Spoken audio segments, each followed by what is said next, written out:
Ladies and gentlemen, order. Welcome elected members, staff, guests, members to the public.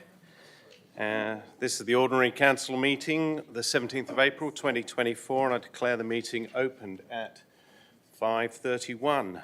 The City of Busselton acknowledges the Wadandi and Bibbulmun people as the traditional custodians of this region, and we pay our respect to the elders past and present. This meeting is being audio recorded for minute-taking purposes and also being live streamed on the City of Busselton YouTube channel, so welcome to all our viewers.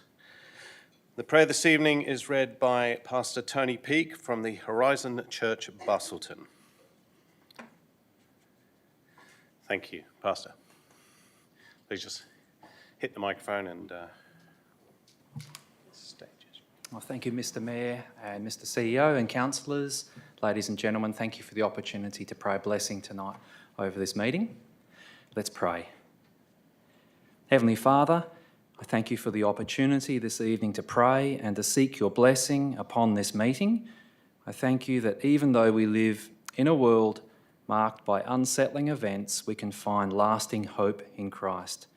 You remind us in your word, for I know the plans I have for you, plans to prosper you and not to harm you, plans to give you a hope and a future. Father, we come before you this evening with thanksgiving, recognising your love, your grace, your provision and your protection.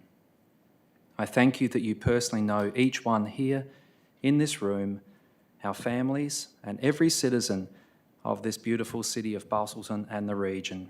I thank you this evening for our Mayor, our CEO, our City Council members and the staff. I give thanks for the way of their diligent service they have chosen to take up on behalf of our community. I also thank you for our first responders, our hospital staff, our business community, and all those who work so hard to make this place we call home such a wonderful city and region, and that you would bless them. And so I pray that you would be honoured tonight through the discussions and outcomes of this council meeting, and that your blessing would rest upon it. I pray for your kingdom to come and your will to be done in this city and region as it is in heaven. I pray for wisdom, for strength and for courage to do what is right and good for all citizens. May the best interests of the community be kept in mind. I ask this all in the name of Jesus, who alone is our hope, our strength and our peace. Amen. Amen. Thank you, Tony, for those inspiring words. Appreciate it. Thank you.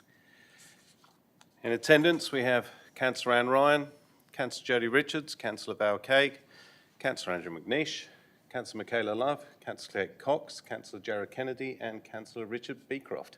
There's a wave there. Myself, Mayor Phil Cronin.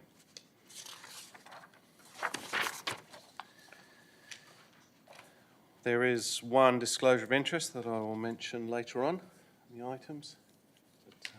Councillor Cox, that's item 11.1, thank you. Okay, so item 5.1, confirmation of receipts of the minutes. That the minutes of the council meeting held on the 20th of March 2024 be confirmed as true and a correct record. I put the officer's recommendation. Do I have a mover for that? Moved Councillor Richards, seconder. Councillor Kennedy, do I have any dissent? Councillor McNeish, thank you. Councillor Richards, would you like to speak to the motion? Yeah, I know, it's one of those things when you put your hand up. Thank you, Mr Mayor. Yes, I'm aware of the implications of putting my hand up, but no, I don't want to speak to the motion. Thank you. Councillor Kennedy, do you wish to, or reserve your right? I'll reserve my right. Thank you very much. Okay, the speaker against is Councillor McNeish. I'd like to move an amendment, if I may, to insert a link into the proposed adoption of the minutes that actually identifies where the minutes are. that be the website.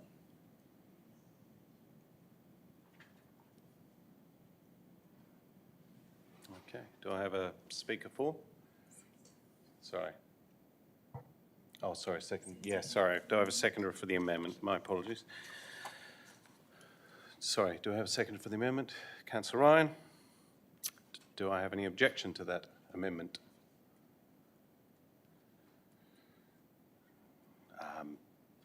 I'll speak against it. And look, the only reason I speak, and I mentioned this before. Sorry. Oh, they've got to move. Sorry. Yeah. Sorry. Okay. Would you like to speak to that motion, that amendment? Just briefly, I think in the old days, there was no need because the minutes were attached to the agenda. It was just in the one document.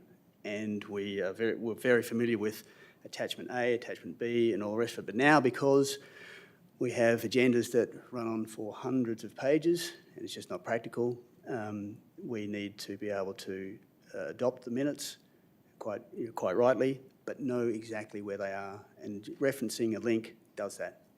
So I can be assured of exactly what I am voting on. Correct identification. Thank you. So just for clarification, sorry, when you're talking about this reference, this will purely be just a link in the agenda, this agenda? Yes. Okay, Yeah, all right. it's So- important for me, when I cast my vote, to adopt minutes as a true record that's going to last forever. I need to know, be assured exactly what I'm Okay, voting thank on. you. All right. And I can be if I know where those minutes are. Sure. And they're on the agenda, they're on the website. Okay. Do I have a seconder? Councillor Ryan, do you wish to speak? I'll reserve my right. Okay. Any speakers against? And look, I'm only going to speak against more to ask a question probably, is that I understand what you're saying, but I'm concerned that in future, in a few years' time, when you click on that agenda item, it will go to a link that may not work. So, because folders move around, internet changes, we get new software in, etc. So, would there be something that would say that it's valid for the next month or when it's relevant to the councillors dealing with it? Sure. I know I'm going to ask the debate there, but I'm just asking that question. No, it's a fair point. It's more for me to know what I'm voting on at this moment in time. So very happy for the link to be time-stamped. Yeah, Okay. and it might, the link might survive 3, 4, 5, 10 years, but all things change. Yeah. Speaker for? Speaker against? I should put an amendment in there, but yeah. Would you be open to adding that as an amendment? Sorry. I had drafted something that I had hoped would be available, and I'm too busy speaking. Sorry. Plus the competition relating to item 18 restricted reference internet as of. Oh, there it is, sir. Public reference website as at 4th of April 2024. So it is timestamped. Sure. Okay. All right. Thank you. I appreciate that. Is there any more speakers for? Speakers against? If not, I put the seconder reserve the right. Guys, coming on these nights. So am I to understand you're not voting against it, you just ask a question? Yeah.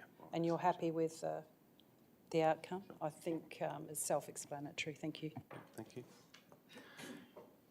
So, I therefore put forward the alternative recommendation. Sorry? The amendment to the alternative recommendation. All those in favour? Carried 9-0.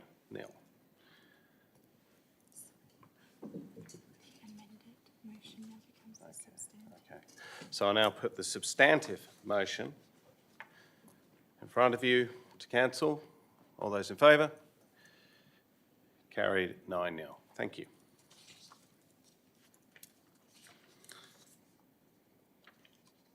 We have no response questions. So we move on to 6.2, question time of the public. I see we have 4 people booked in. First question is from Ms. Jill Walsh, if you'd like to come up.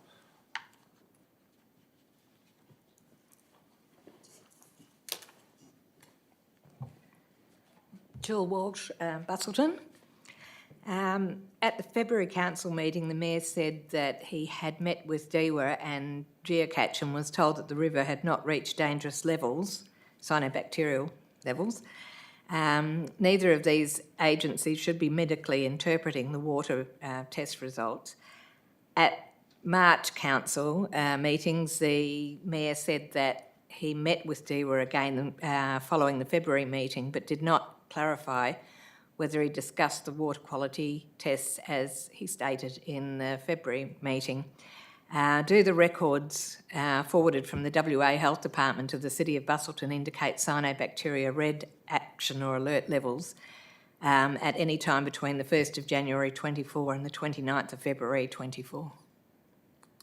Thank you, Ms. Walsh. A search of the city records has identified one instance of an alert advice of the Lower Bass River, and that was received from the Department of Health during that period. An alert was received on the 7th of February 2024 from samples conducted on the 31st of January 2024 for an elevated cyanobacterial levels. Thank you. Dr. Andrew Dickey.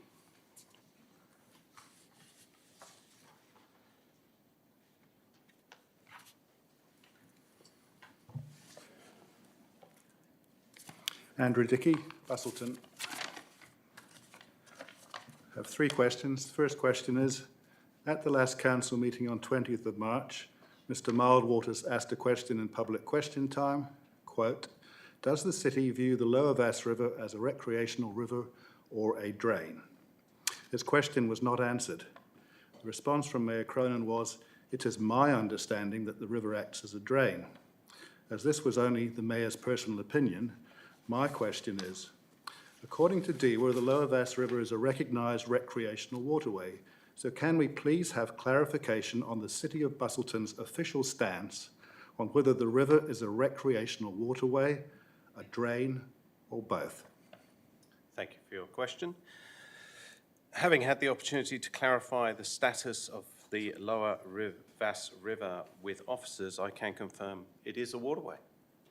DEWA defines a waterway as any river, creek, stream or brook, including its floodplain and estuary, that includes systems that flow permanently from part of the year or occasionally, and parts of the waterway that have been artificially modified. There is no reference to recreational waterways in definitions provided by DEWA, and the department does not have a position or policy that defines recreational waterways. Thank you. My second question is on a different matter entirely, not the river for a change. In the City of Busselton's financial report for the year ending 30th of June 2023, the total amount of interest paid by Busselton ratepayers for the 5 loans taken out by the city to build BPAC, also known as saltwater, the loans which totaled $26.5 million. The interest payment is just under $750,000, specifically $749,838. Is this total interest for the 12 months of the 2022-23 financial year correct? Response is that it's $814,000 that was paid in interest in 22-23 on the saltwater loan funds, though I would like to add that we've only used $12.9 million of those funds to date, and an estimate of the interest that we have earned from that loan from the period of Jan 22 to March 24 is around $1.3 million. Thank you. Third question. Are any further cost increases anticipated by the city that will increase the total cost of completing and outfitting BPAC/saltwater to more than the current estimated total cost of $48.5 million? Thank you. The current project budget is 44.5 million. As with most construction projects of this complexity and nature, the final cost will not be known until the project completion date. The contingency budget is under review, and if there are any additional demands, they will be discussed with the council, and adopted as required. Thank you very much. I have a question from Mr. Mark Sheldon-Stem.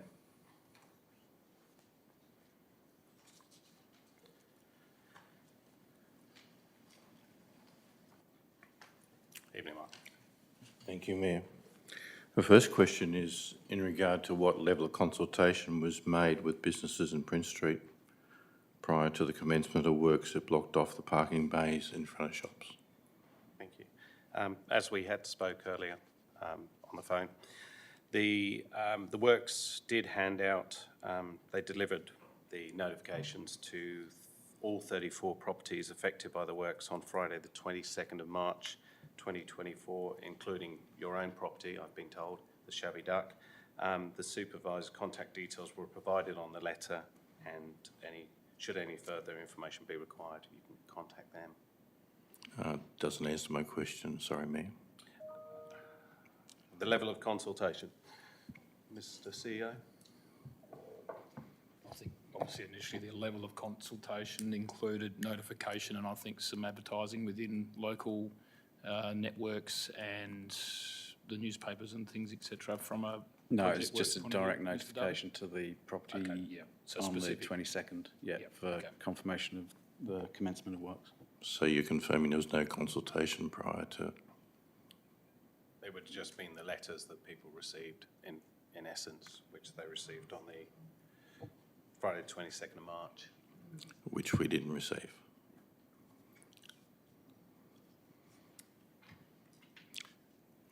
I I would said, hope maybe in future there is a way that we could maybe record. Yeah, I'm not sure. I suppose all the, through you, Mr. Mayor, the hand delivery of letters to people within the businesses. So I'm not sure if, so obviously that wasn't you by the sound of that, sir. So that might have been a staff member of yours, but there was a hand delivery I've letter checked to with somebody her. on the premises. Yeah, So. I checked with her and it wasn't delivered to her. I guess the question in terms of, my first question, Mayor, is in terms of consultation or the lack of consultation, is the manner in which the work's being carried out are detrimental to a number of our businesses, whereas if they're carried out differently, they would not have any detriment to our businesses. So as part of the consultation, we could have well and truly avoided the situation Sorry, we've got. it has to be, I'm sorry to say. That's all right. This, yeah, all right. It's just direct questions. I've tried to respond to you as best I can, and it's been unfortunate in your opinion. Did you manage to speak to the owners next door and see if they received? Yes, we have, had similar concerns. So did they receive the letters? They received letters, we didn't, unfortunately. Okay. So, so I guess almost my second question was why weren't the notices provided? And you sort of answered that saying they have, but we didn't receive it. And I'd like to perhaps change my last question, if I may, Mayor. You may, yes. Okay. Is the council still open to some consultation about how you actually carry out these works so that you can minimise the disruption to businesses? I noticed that you're only working Monday to Friday, so I would expect on the weekends that those parking bays in front of the shops would be cleared. From my view, it was something that myself and Deputy Mayor Anne Ryan have discussed, but I'm not sure whether it's gone any further. Through you, Mr. Mayor, it's not something I've been able to catch up with staff today, being in council all day today, but certainly something we could look at about the programming of works and where it's at. And obviously, most of our works are always designed to try and minimise disruption where we can. Not sure if Mr. Darby's got any more, but it's usually designed that way where we've done works. It's usually to minimise, I understand the lay-down areas are not outside your property. Is that correct? They were initially, and they've been moved. but I'm not sure whether they'll be moved back again, so I only temporarily take them down. So I guess the issue is, what will happen from here on, and I'd like to engage with the council to actually do some consultation, even though it's after the facts, and I can show you how you could minimise the disruption to our businesses. Through the Mayor, Well, I will request the supervisor responsible for the project to contact Mr. Sheldon Stem, and he'll come and meet you, and you can discuss your concerns with him directly and see what opportunities there are to change the. Can I have it minuted rather than discuss my concerns, is consult with me, which would be nice. Which is what was missing from the very beginning. I must say I'm concerned the manner in which the council carries out some of its business in this area. Yeah, in sorry. disregard of business. It's clear we didn't consult. It's all right. Just a direct question. Thank you. Thank you. So hopefully someone will come and see it. Can I ask a question, please, of sorry. Mr Darby on the same issue, if I may? One of the Actually, I'm not going to, it's just question time. I'm going to stick to this thing. We've got a long council meeting. Sorry. But, thank you. Sorry, that's okay. Mr Sim.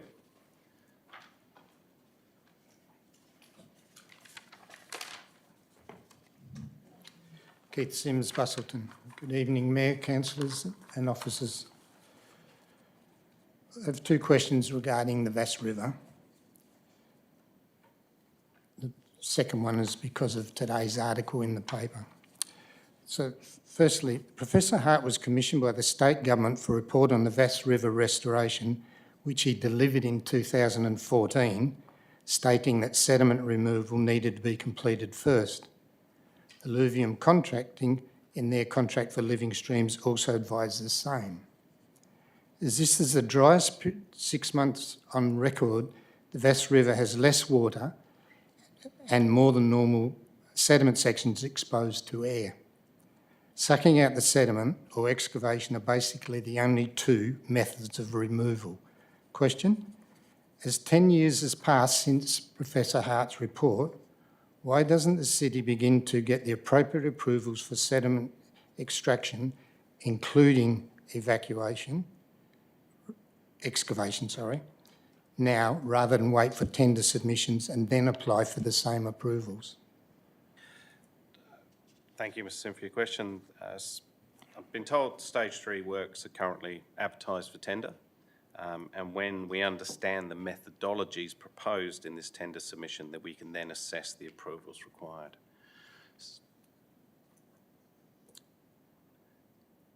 But you're still going to have to get the same approvals. Why don't you take action now? I'm only hazarding a guess that there would be different methodologies because, for example, if we put an excavator in there, there may be trees that have to be removed. We might need possum spotters. There might be road, management. And that's what's happened down at the Wannerup site. So I'm speaking from experience on that one because I was there at the meeting. So, Ms CEO, do you want to add? just a bit more clarification that might assist, Mr Mayor. The depending on the methodology is what we would have to submit along with those approvals. So if the methodology is a particular way of doing it, or it might impact on the Carter's muscles, for example, in a different way. On the what, sorry? The Carter's muscles. Oh, yeah. If it affected them in a different way because of the way we were going about, that's what we would have to put in the approval process to be considered. So you'd need to decide on the methodology and then put those approvals in. Yeah, I understand, and we've already had to get approval for removing Carter mussels before, so that's a given that has to be done. So the question is, why aren't we doing it now? Why aren't we planning it? We know what needs to be done, and if it needs to remove trees, as suggested, then surely somebody could have a look. Depending on the methodology would determine what works we would need to do. So, yeah, Okay. if it is one type of methodology, we would have to apply for what that would mean. It might mean 1 tree, 2 trees, 10 trees, we don't know. So we'd have to wait for those tenders to come in before we could put those applications in. Okay. Thank you, Mr Simpson. Next question. So, in today's Mail newspaper, Water Minister Simone McGurk refers to sediment removal of the Vass Estuary being delivered by Water Corporation. At Lower Vass River Management Advisory Group meetings, and since then, have commented that the state government is responsible for rivers and waterways and there should therefore be paying for the sediment removal in the Vass River. Question 2, were approvals needed for the estuary sediment removal and why doesn't the city approach the minister to cover all costs for the Vass sediment removal? The Dewar and Water Corporation acquired all required approvals for the Estuary View Drive settlement removal. The Lower Vass River Settlement Removal Program was deemed a priority for the City of Busselton, and the Council made decisions to fund this program. Park grant funding was received from the state government agencies for both stages 1 and 3 of this program. So I did raise the question again myself, and it was previous decision of council to get involved. So we are following through on that previous decision. But I understand the council was involved and I've commended the council for actually getting involved and spending money and trying to fix this problem. But my question is, the state government is responsible for rivers and waterways. I suggested before to do a business plan and then approach them. I won't get into debate. But okay. But I think the statement is that I understand what you're saying, but at this current stage, we're following through on a council decision. So yes, we could ask the question, or we could back off, I assume, from being lead and just handball it back to the state. I'm not suggesting that the City of Busselton give up lead. I'm suggesting, the question is, why don't we ask the government to pay for what is duly their responsibility? Yeah. Well, we will ask and we will continue to do so to get, I don't like personally using a lot of ratepayers' money when we could get the state to pay for something, so, but that's a personal view. So what is your answer? I'm not sure what your answer is. Well, my answer to your direct question is that what I responded to, and I can send you that as well. But so the Water Corporation, they did all the work for the estuary and View River, and because we decided to become lead on this, we have taken a hit on some of the money to get supported for funding. And I've already said I understand that, but my question is, why aren't we approaching the government to pay for it when it is their responsibility? Take that question on notice unless, I suppose as part of the new Waterway Committee that has been established, we can use that in a manner to push the state government to fund it. I can assure you that we, at any possible opportunity, we are asking the state government to fund projects, but they have the opportunity to say no at the same time. Thank you. Sim. Thank you. Are there any other members of the public who'd like to ask a question of council? The council. Stuart?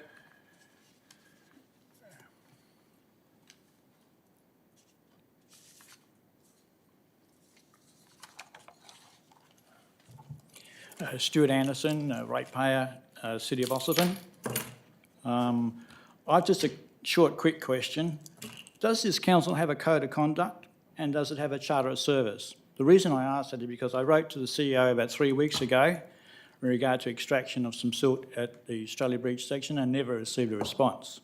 I CC'd the... Sorry, so your question, I will refrain to question time at this point, sorry Stuart. So your question is, do we have a... Code of conduct? Code of conduct. And a charter of service. Okay. And why didn't the CEO respond to my email? Okay, Mr. CEO? So through the Mayor, yes and yes, Mr. Anderson, and the reason I'm happy to look into, obviously many officers receive many emails and obviously people with the expertise are asked to respond to particular emails as well. So maybe we haven't collated it. I can't recall the email specifically, but quite happy to follow that up and get back to you ASAP. It was 3 weeks ago. Thank you. Thank you. I'll look 3 weeks ago. Thank you. So are you going to respond to my email or what will happen? Mr. Anderson, Through the Mayor, said I was going to follow up, look for it and get a response back to you, Mr. Anderson. The reason why I'm bringing it up because when I wrote before... Questions. Sorry, Mr. Anderson, but this is question time. Okay. I keep going here, but All right, thank you. thanks for Thank that. you.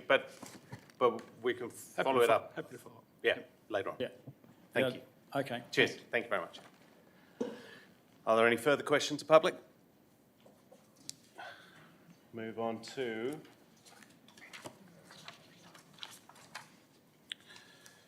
we've got item 7.1, it's the petition for the Metrocup Church car parking.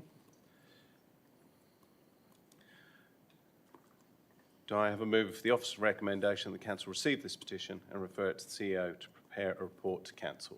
Mover, Councillor Love, seconded Councillor Cagg. Any opposition? If not, I put the motion. All those in favour? Carried 9-0.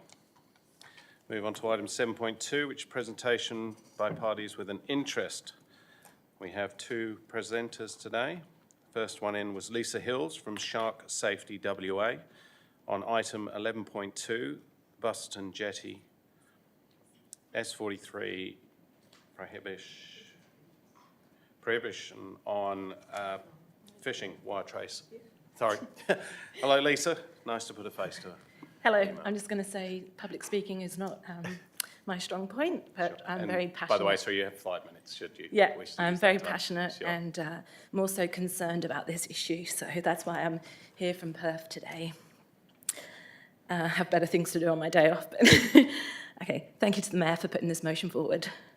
Back in January 22, I was contacted by a friend. A friend of hers had been in touch saying they were sick and tired of seeing shark fishing activity while scuba diving around Rockingham where they live. The friend put them in touch with me as I had ran a successful campaign banning the release of helium balloons, which the City of Busselton invited me down to a screening at Cape's House as a guest speaker, so thank you for that. That was some time ago now. Around this time, I had taken up scuba diving and I had started to see the evidence of shark fishing around my area too. I also discovered that balloons were being used to carry out their bait. We put a message out on social media platforms asking for evidence and when we saw what we received, what we received was horrifying. Lisa, calm down. But I've got a lot to say.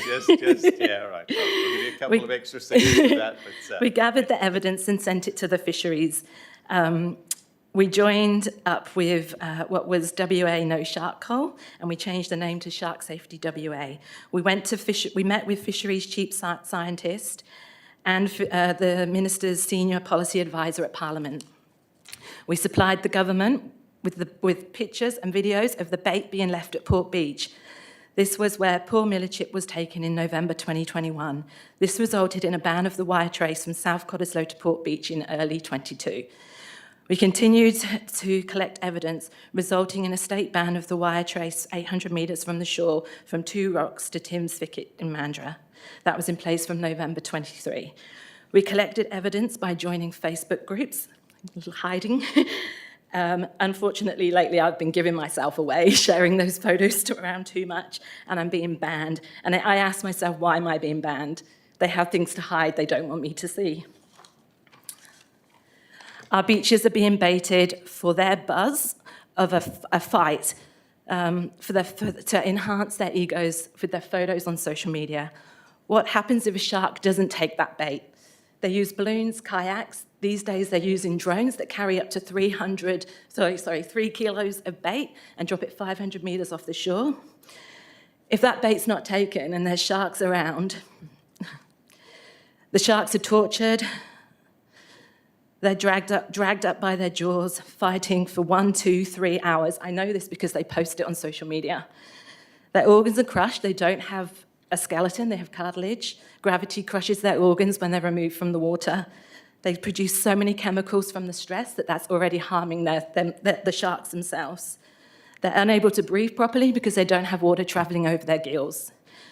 When the hunters have finished sitting on them and taking their photos, they're dragged backwards through the water. This is shore-based, obviously not through the jetty, but this is still happening on the shore here around Busselton. Filling their lungs with water, sharks can't travel backwards through water. They're released injured, often with broken jaws and fatigue. I've personally been abused. A shark has been caught and had my name carved into it and dumped under my local jetty. I've had videos sent to me of them pinning down sharks by their fins and pulling their teeth with pliers. I've been harassed whilst out for dinner. I've been sent numerous nasty messages via Facebook Messenger. The City of Busselton encourages people to come from all over WA to enjoy the jetty, swim, snorkel, scuba dive. So I ask you, why would you continue to allow shark trophy hunters and the wire trace to operate?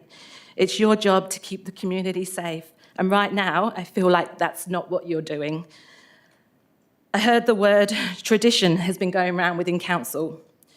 We used to release helium balloons. That was a tradition, and now we know it's wrong. I hope that tonight you use your votes and your voice to protect our oceans and our ocean-loving community. Let's ban land-based shark fishing before a preventable fatality occurs at Busselton Beach. Thank you. Yeah, plenty of time. Thank you very much, Lisa. Thank you. Our next presentation is from Pauline Vukalik.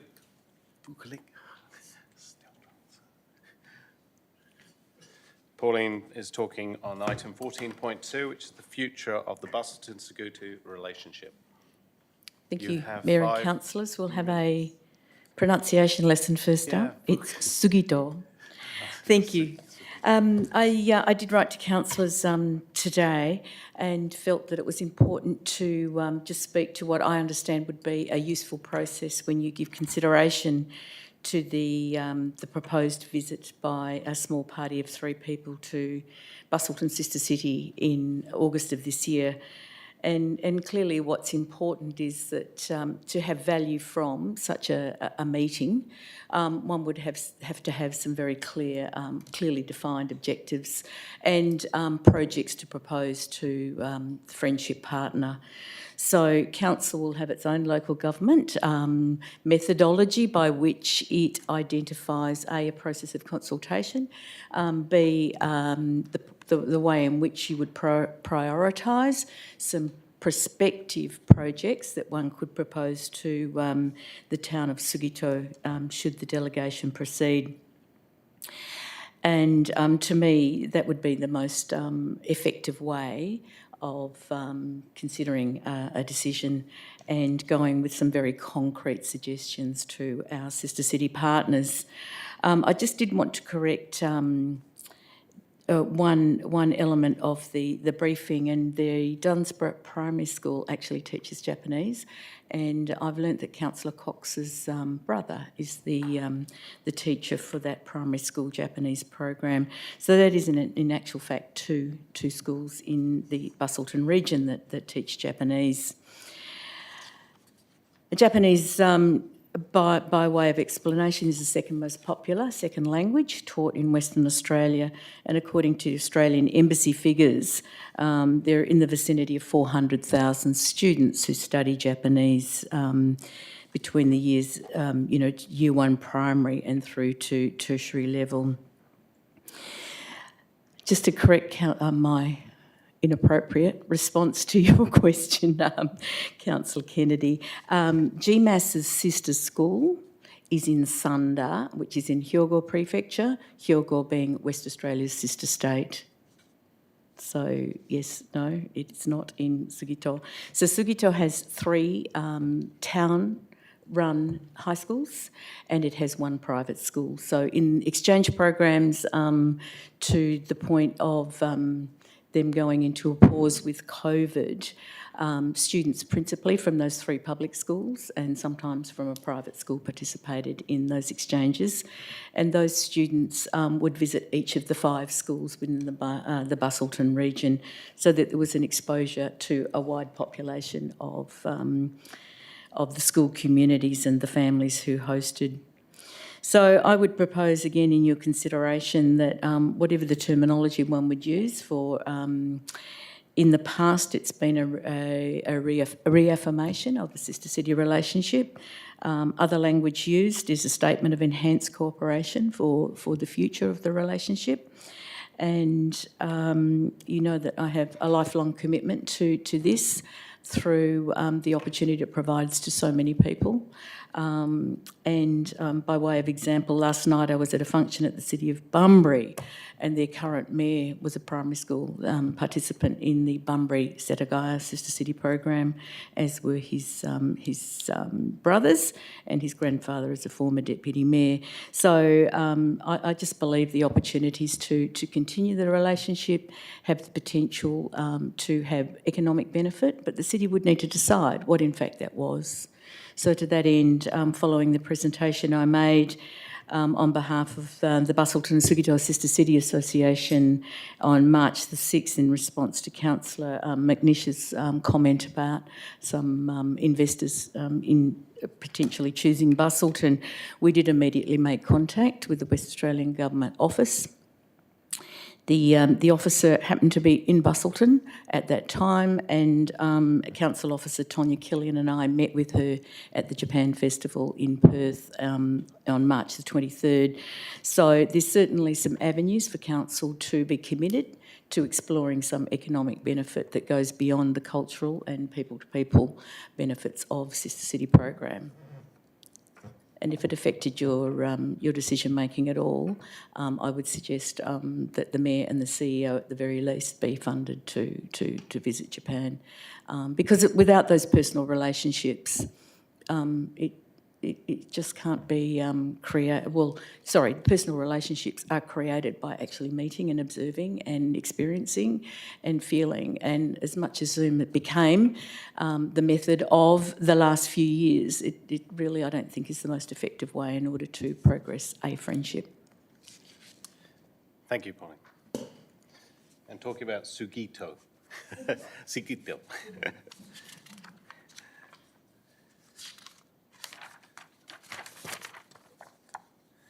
Okay, I'll now move on to item 9, which is adoption by exception resolution. So there was resolution that the committee recommendations for items 10.1, 10.2, 10.4 and 10.5 and the offer recommendations for item 11.3 be adopted en bloc. Do I have a mover for the en bloc resolution? Moved Councillor Love, seconded Councillor McNeish. Is there any opposition? If not, I put the motion. All those in favour? Carried 9-0.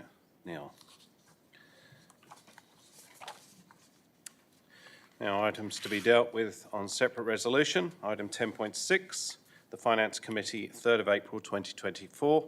Budget amendments for the infrastructure environment requiring an absolute majority. This is in the supplementary agenda. Do I have a mover for the motion?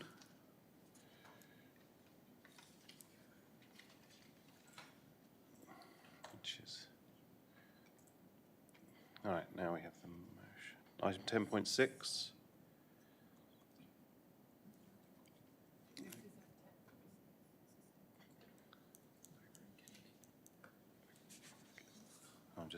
We just need to be clearer on the right. 10.6, budget amendment. Infrastructure and environment.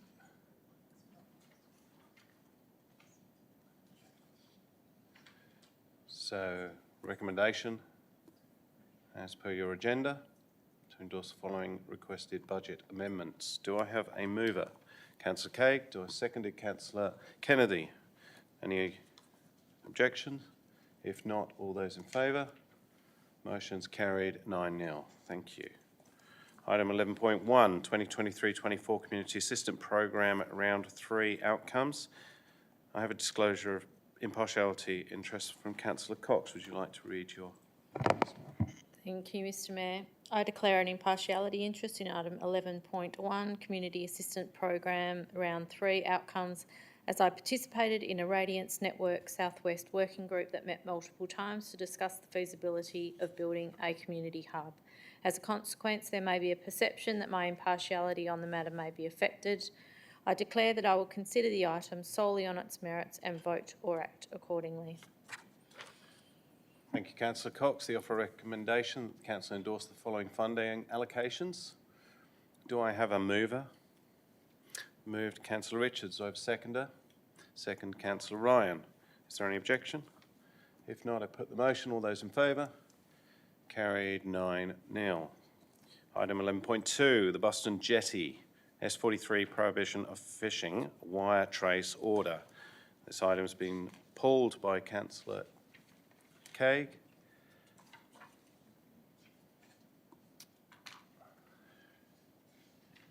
So her item will go first.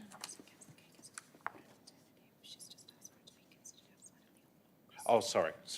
My apologies, it's not an alternative, it's just you've asked for it to be voted on. So the officer recommendation is that the council requests the CEO to provide advice to the Minister for Fisheries on the position, as seen before of you, positioning the boundaries proposed in the inclusion of the Busselton jetty and surrounds within the S43 prohibition of fishing wire trace order. Do I have a mover for the motion?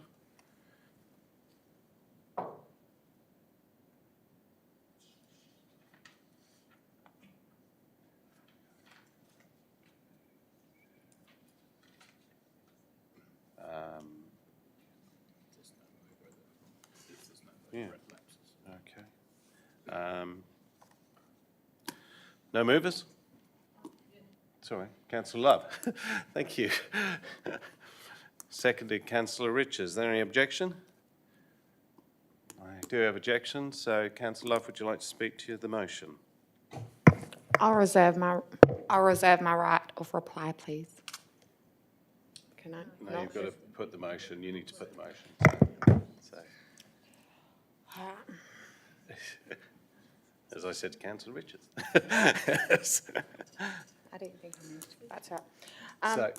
So, this has you don't been... have to speak to it, but, you know. Oh, okay. It has been moved and seconded, so if the mover chooses not to speak to that, then that's her choice. Sure, yeah. Yeah, certainly. Okay, do I have a seconded? Councillor Richards, do you wish to speak? I'll reserve my right. Thank you. Okay. Do I have any opposition? Councillor Craig, would you like to speak? Yes, I would actually. Oh, sorry, can you just flick your microphone, please? Thank you. The only problem is I've written it out, so you're going to have to put up with me reading it. Local government going out to community survey and the results generated are only part of the tools used in the information gathering process used by each councillor in their decision-making process. Councillors have one vote only, and it is the combination of votes and voting requirements that are tallied in making the final decision result, and all councillors own that decision. Going out to community survey resulted from community concern and perception for the safety of water users in and around the Busselton jetty. This came about by social media posts after a dead shark carcass was found by divers in February 2022 and again in November 2023. The survey asks, do you support a ban on the use of wire trace fishing off the Busselton jetty? This survey was available to be answered by anyone who had social media access. When looking in detail at all the results and then at comments made from those in support of the ban, when then given the opportunity of a further supplementary question of, do you support a ban of the use of wire trace fishing in other areas of the city of Busselton, there was overwhelming response of 66% answering everywhere in Australia, all WA coastline, all swimming beaches areas, and only 19% specifying the city of Busselton localities, with others making no comment. It is my belief that this survey has drawn comment from many members of all communities concerned with the act of fishing, or fishing for sharks in general, and use this survey to air their discontent. Busselton Jetty is a popular choice for many anglers, not only for bread and butter fish, but for the bigger species, caught out at the end in the 9-metre deep waters. Most keen fishers for bigger fish head out at night when swimmers, divers are not in the water. Visitors have travelled to Busselton for experience of fishing from the jetty, the only place you can fish in the deep without a boat or via charter, as a tourist destination for that purpose alone for 50 plus years, all while in coexistence with other water activities without incidents. Locals have generational history of family fishing from the jetty in their blood. Teaching their kids the skills, in late afternoon, youth can be always seen riding their bikes with carts loaded with fishing gear to the jetty, looking for bragging rights on the biggest fish, just the same as others heading off to their chosen performing arts activity or various sporting training. Fishing for sharks is legal, provided the area is open to fishing, no blood or offal containing mammal or bird products is being used to attract the sharks, and that all relevant rules are adhered to. These rules include gear, size for some species, bag limits, and that on becoming aware of a shark being a protected species, a fisher must immediately release it with the least amount of harm. If you hook a shark using a wire trace, this provides more opportunity for the release of the shark with the least amount of harm. Feedback from fisheries is that there are low incidents of anti-shark fishing or conflict between shark fishing and other recreational water users. CEO of Rec West, Andrew Rowland, urged local governments not to take the matter into their own hands if they disagreed with the rules. We're happy to have a look at different rules around the place to essentially help meet the expectations of the community on how they want to see our waters managed. But we do need to be careful that we don't have a knee-jerk public policy issued. I'm sorry, I am going on, because when reading the Surf Life Saving Shark Patrol report over the last 60 days, they have no listed sightings in the area of the suggested exclusion zone, and those concerned with shark activity in the area can always check the WA Shark Smart app. Swimmers swim around the jetty every day, and a large group on a Sunday morning. And on talking with these swimmers, they say fishermen are always courteous, pulling lines in and not casting when they are swimming past them, with an occasional one apologising that they did not see them. Swimming around the jetty is a choice. They could choose to swim along the coastline or within the shark net enclosure. Swimmers swim in daylight when visibility is good and choose not to swim when it is not. Coexisting water recreational activities have existed at the Busselton jetty since the history of the jetty without incident, and there has been no evidence or studies done of fishing using a wire trace for large fish attract sharks. That's 5 minutes, Councillor Cake. Sorry? That's 5 minutes. Sorry. Can I just say last thing? I asked myself and councillors, what will banning wire trace fishing achieve? Thank you, Councillor Cake. Do I have a speaker for? Speaker against? Sorry. I'd like to speak for the banning of shark fishing off the jetty. If you can stand. Beg your pardon? Yeah, that's fine. Well, I must say I'm not a great fan of sharks. I'm also not a fan of torture of any species. Although for me it's hearsay evidence, but we've had some evidence presented to the council this evening about the reality of what goes on with shark fishing off the jetty, and I found that disgraceful. So I'm of a mind to support the ban of large shark fishing off our jetty. That's all I have to say. Thank you. Thank you, Mr. Councillor Beecroft. Is there a speaker against? Councillor Kennedy. Yeah, I'm also speaking against the proposed motion. Adopting a wire trace ban simply stops a fisherman being able to land a shark. However, it's completely legal to catch table shark, and some of our community do this on our jetty, and I'm sure most of us have eaten fish and chips. We've already placed fishing restrictions on our jetty, and we should be mindful to not continue to take that away from them in favour of other recreational water users. The Department of Primary Industry and Regional Development work with the fishing community to manage WA shark stocks. And we've had allegations of dumping mammal parts. All of that is not condoned, same as oversized limits.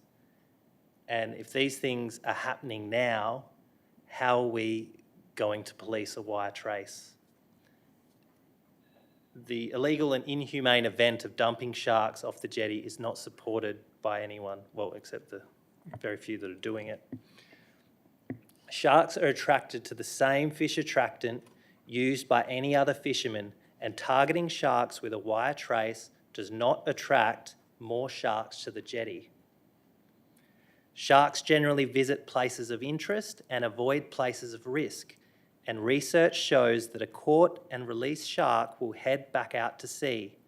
Scientifically, this method is the best mitigation currently available. If sharks are not able to be landed, we may find ourselves with a resident shark that poses a danger to swimmers and a nuisance to fishers, whilst giving a swimmer a false sense of security. The jetty is the heart and soul of this city, and we must listen to all community groups and not ostracise a minority who are being vilified for the poor behaviours of a few being labelled as trophy hunters. Even today, we had a lesson on tourism and this concept of social licence, where we need to balance the community experience with the reputation of the city. And I think this falls in that category, and we have to make a decision based on that. So I've just taken this quote from one of the submissions because, yeah, it's pretty good. So to address the concerns, education and outreach programs can be implemented to promote responsible fishing practice among anglers. This includes proper disposal of carcasses, minimising the handling stress on caught sharks, and fostering a culture of respect for the marine environment. In summary, wire trace fishing for sharks can be a positive activity when conducted responsibly and with consideration for conservation principles, by addressing issues related to angler behaviour rather than demonising the fishing method. And just a note on conservation, we should be careful not to remove humans from conservation. We are a part of nature also, and being involved in that, there's nothing wrong with that. So I would encourage you all to vote against the motion. Thank you. Thank you, Councillor Candy. Do I have a speaker for? Speaker against? If not, I put the motion. The officers I'm having a struggle today, aren't I? Okay, so the seconder reserve the right. So seconder, Councillor Richards, would you like to?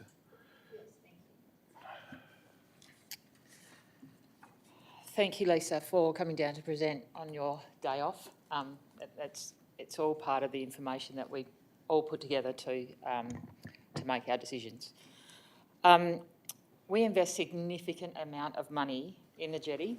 So the City of Busselton, not just money but time, Lottery West, to make sure that the jetty is sustainable in perpetuity. And I thought Councillor Kaye's comment was interesting. What will banning wire trace fishing achieve? My concern is what will not banning wire trace fishing achieve? And the risk that we face is that in any instance, whether it's to do with wire trace fishing or not, if we have a shark attack around our jetty, it would be catastrophic for a long period of time. So why do we want to do anything that is going to potentially encourage that? Lisa spoke about the trauma that is inflicted on sharks from trophy hunters, and I don't know that we'll ever stop that because they'll always hunt their prey. But we need to do whatever we can to try and mitigate the risk that would come to our town if something like that were to happen at the end of the jetty. We're not talking about banning fishing on the jetty. It's a rite of passage. I beat my dad catching a number of tailor when I was 8 years old on that jetty, and the record still stands. So we're not talking about banning fishing. It is such an important part of the community. We're talking about mitigating risk for probably one of our most important, valuable assets, both economic and community-based assets. We're not talking about banning wire trace fishing across the whole coast. We're talking about protecting one of our most important assets. And I don't see any problem with us doing that when we're talking about an asset that we invest in. And we invest in it for our community. We invest in it not just for our community today, but in perpetuity. So I would ask that you consider your vote for this to protect what we have and what we're building the foundations of our town on. And what will not banning wire fishing achieve? Thank you. Thank you, Councillor Richards. Councillor Love, you have the right to reply.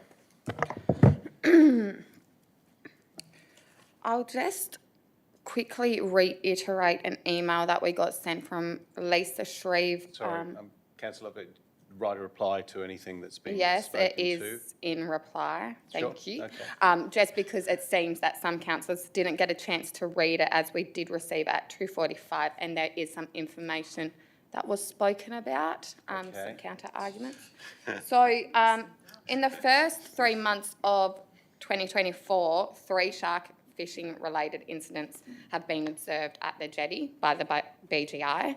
And then they have also given some commentary about that the use of heavy duty wire gear can also entangle humans and kill seabirds. And so that they're also opposed to the wire tracing because of that human safety aspect, because obviously we do advertise and promote that as a snorkelling and scuba diving spot. I concur with Councillor Richards that we are not opposing fishing on the jetty. By all means, the community can go and fish on the jetty. We are opposing wire trace on the jetty. And then there was a comment made by Councillor Kennedy in regard to fisheries, saying that local governments not to take this policy or legislation into their own hands. However, the Honourable Donald Punch had actually invited any local governments to write to him for any requests to extend the wire trace ban that he had implemented within the Perth and Peel region, and that he would look at the validity.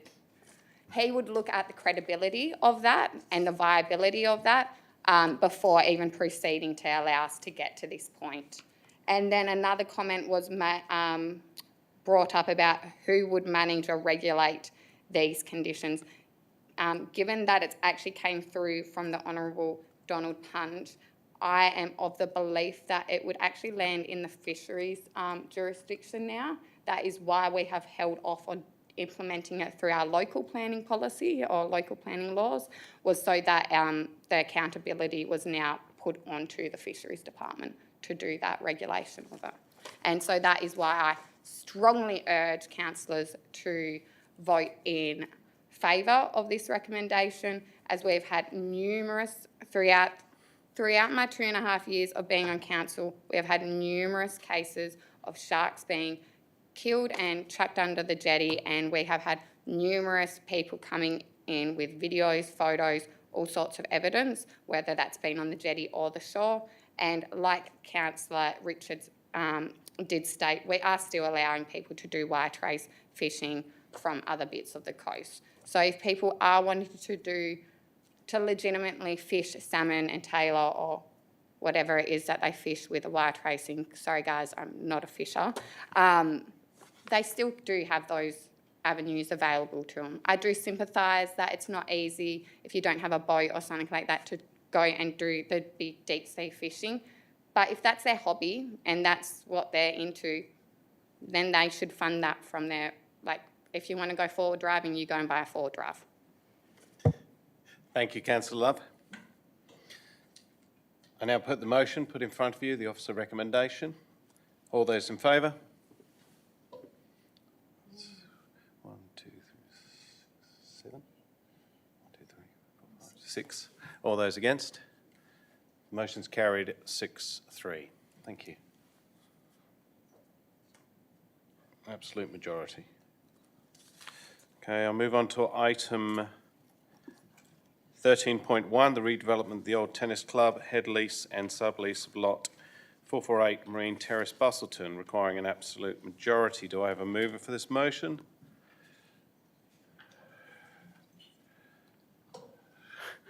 Thank you, Councillor Richards. Seconded, Councillor Love.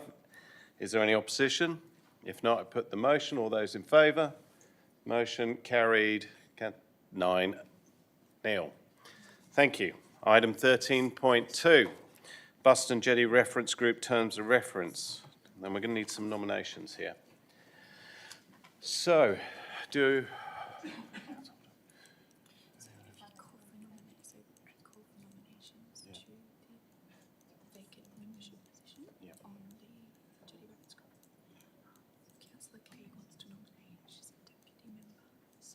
We need a deputy. Okay. So, do I have any nominations for this position on the Busselton Jetty Reference Group? Councillor Craig would like to put your hand up. Now, the only thing is, Councillor Craig, you are the deputy for this, so therefore I would require your position to be replaced. I'm happy to go as deputy. Thank you, Councillor. Are there any other nominations? If not, if Council are happy. Sure, we'll put the motion up with a few amendments. Councillor Craig, deputy.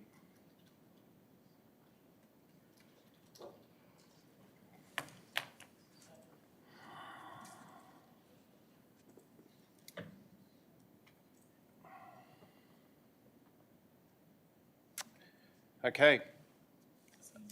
Do I have a mover for item 13.2, the offer of recommendation put in front of you? Councillor Ryan and seconded Councillor Richards. Is there any opposition? If not, I put the motion. All those in favour? Carried 9-0. Thank you.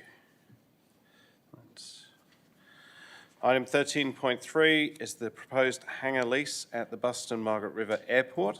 Supplementary agenda, and this requires an absolute majority. Do I have a mover for the motion? Councillor Ryan, seconder.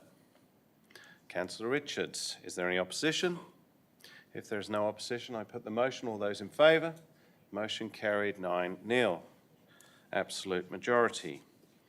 Item 14.1, the Behaviour Complaints Framework. The officer recommendation is in front of you, requiring an absolute majority. Do I have a mover for this motion? Moved Councillor Craig, seconded Councillor Love. Do I have any opposition? Councillor McNish.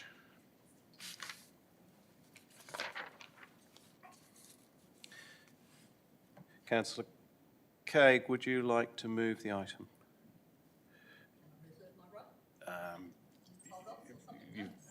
Yes. Well, I don't have to speak, but I support the officer's recommendation. Thank you very much. Yeah. Yeah, you'll get the right of reply, so, yeah, that's fine. Seconder, Councillor Love, would you like to speak?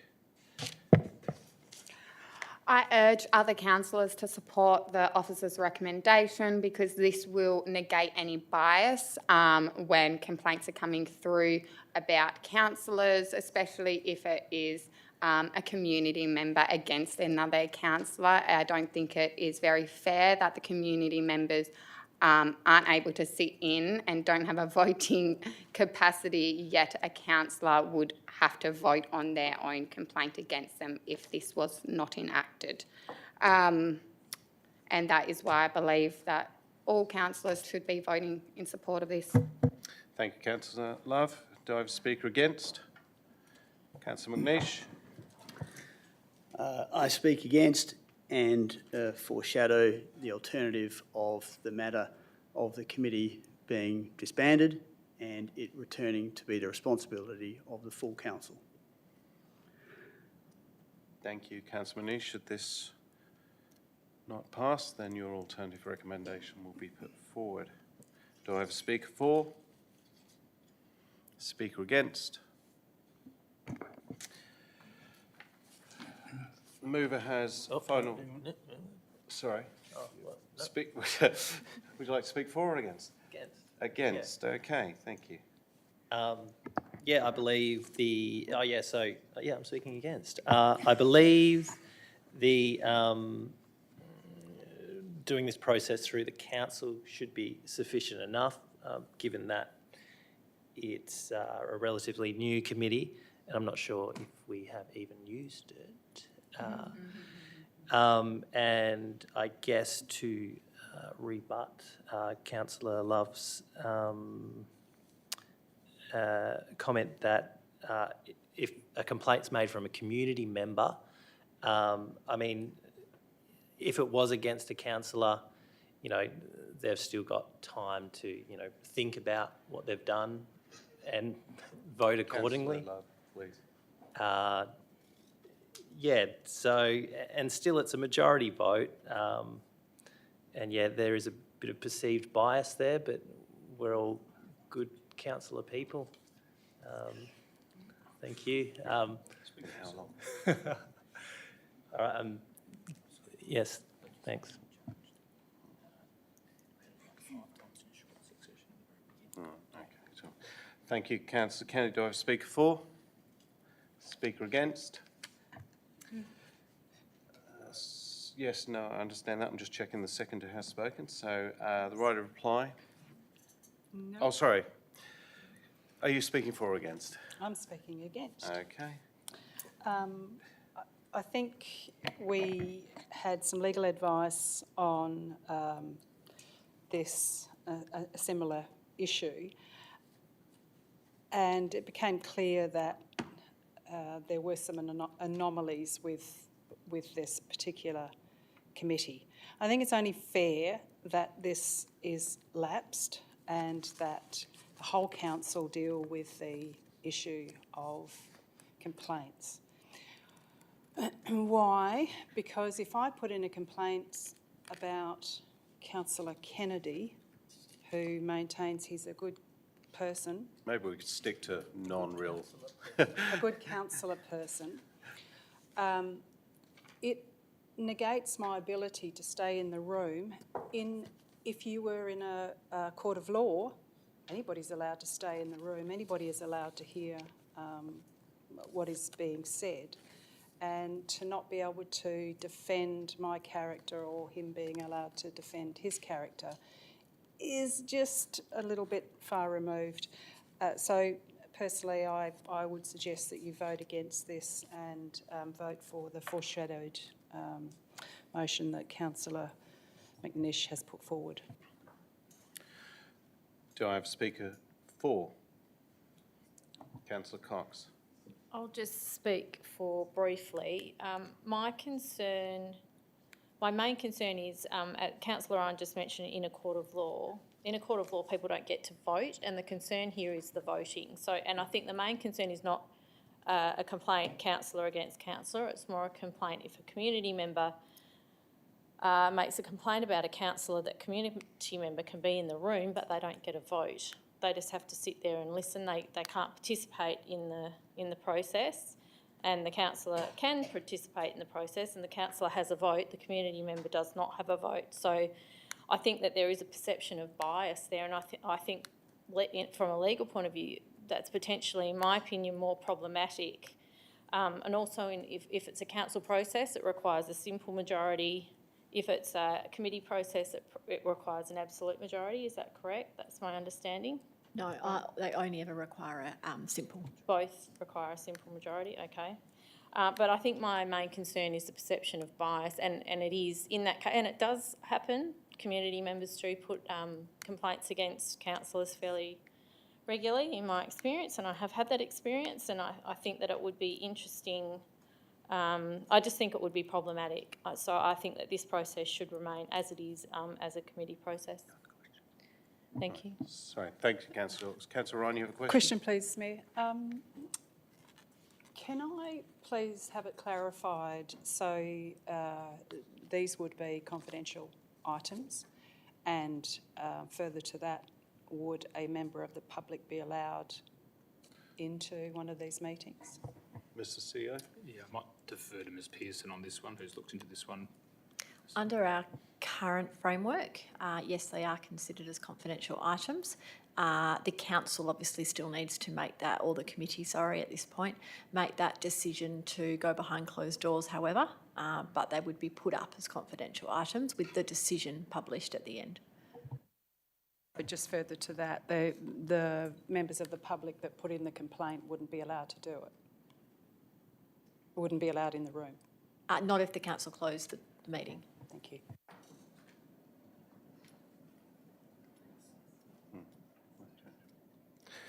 Do I have a speaker against? Speaker for? The seconder spoken. The mover has the right final statement. Councillor Cagg. Right of reply. I admit on this that I didn't see the amendment that was coming up when I voted to, when I put in the motion to accept this. I have listened to both Councillor Love and Councillor Cox, and I am still of the opinion that it would be the best process. However, Councillor Ryan has made good points in relation to the fact that if it's behind closed door and it was to do with a community member and a council, that they wouldn't get the opportunity to speak anyway. I'm saying that yes, I still support the motion, but I have hesitations now due to the conversation, which is what council's about. Yep. And I'll make my decision when I sit down. Thank you. Well, in that case, now that you've sat down, I put the motion. All those in favour for the officer's recommendation put in front of you? 3. All those against? 6-3. So I now put forward the alternative motion. 3-6, sorry. 3-6. Put forward the alternative motion, the foreshadowed alternative recommendation that we disband the Behaviour Complaints Committee and have complaints dealt with by the council.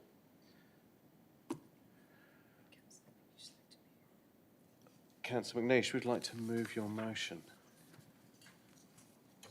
As written. Thank you, sir. Thank you. Do I have a seconder? Councillor Kennedy? Do I have opposition? Councillor Love?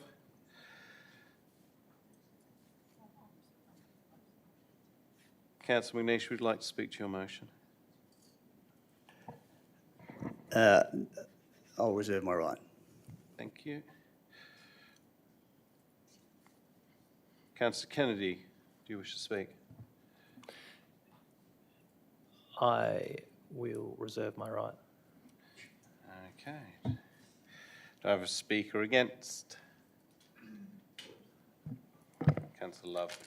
I will just be very brief on this. If this does get put through, I would concur that it's even further biased that the community members are then not allowed to sit in on the council agenda, voting and procedure, because if two councillors were to put a complaint against each other, they are sitting in on the proceedings, they are part of the whole proceedings. However, if a community member was to put in a complaint against one of the councillors, that councillor gets to sit in on their own complaint where the community member is not allowed any more of that process. So yeah, I would highly suggest that it is very, very biased, but it seems that this is getting through, but those are just my few points to everyone. Mr Mayor, could I please ask a subsequent question? You may. So the process is that there is a moderator, an independent person that comes in to deal with the complaint, and that complaint would then go to the council as an outcome of that mediation. Is that correct? Through the Mayor, I might get Ms Pearson to jump in if I've missed anything here, but obviously the policy that's already exists, as well as the code of conduct, etc., that whole process would still exist. We would need to make some amendments to cater for if this motion was to be successful. You would still then have a report put to the council to consider, and you would still go through that in the same way. So that, at this stage, would include, if it's just minor amendments, including whether there's an investigative process or whether it is the council might actually decide to suggest mediation or something down the track as well, depending on what their decision is. There would be, minor changes to the policy that would need to occur. However, it would be a similar process to what's happened in the past. But Ms Pearson, I think there was some changes recently as well. The only thing I'd add to that is what we have proposed what we did propose in the officer recommendation is that the mediation be removed from the process. So we would need to reconsider that, as that's not obviously part of this alternative. So the current process would stand. So yes, an assessment and then a report put to the council.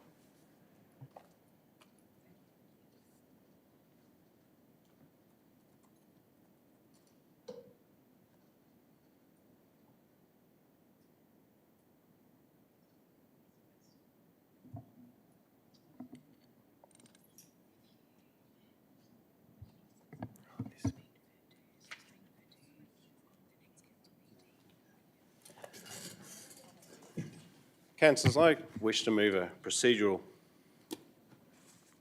move that we defer this till next month, because I'm hearing a lot of questions. I don't think everyone's fully around what we are about to sign, agree to, and if everyone would be happy, I would be a lot more comfortable if we deferred this, had a briefing, and we defer this to the next council meeting. So if anyone would like to, do I move that one? Yeah, I've moved that. Do I have a seconder for that? Councillor Cox. Is there any objections? Yes. Any others? If not, put the...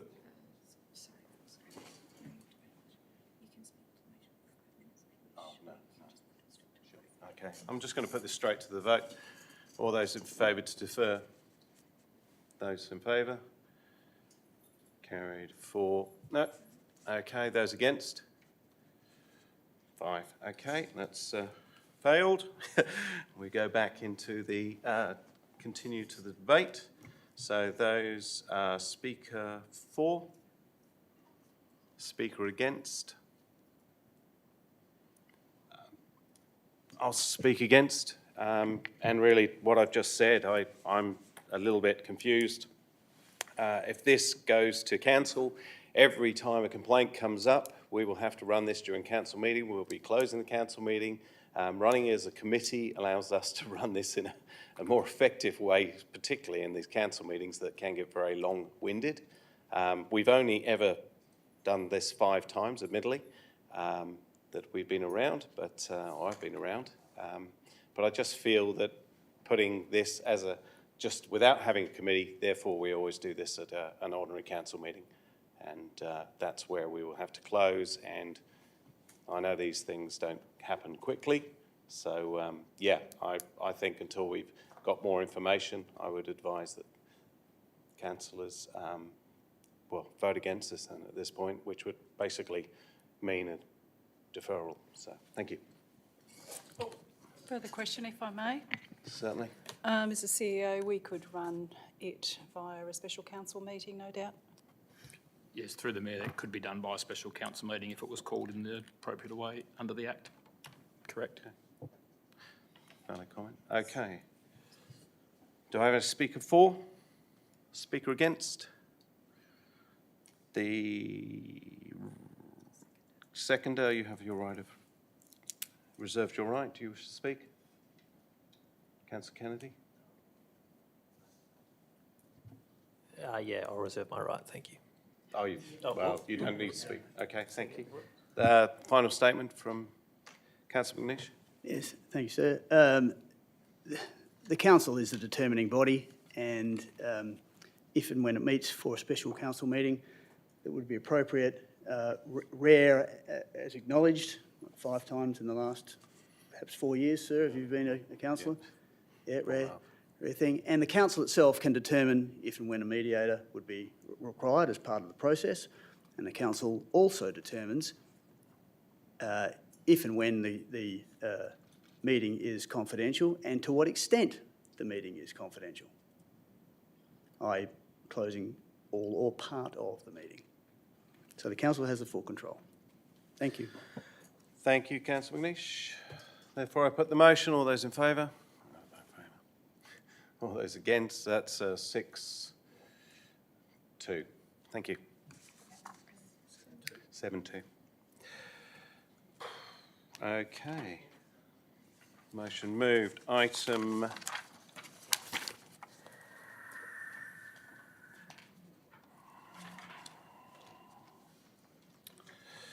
we now move to items for debate. We have an alternative motion for item 10.3, the Council Policy Review, Building Insurance and Waste Collection Service from Councillor McNeish. As per clause 10.18, bracket 7 on the City of Busselton Standing Orders Law 2018, the committee recommendation will be considered first. Do I have a mover for the committee's recommendation?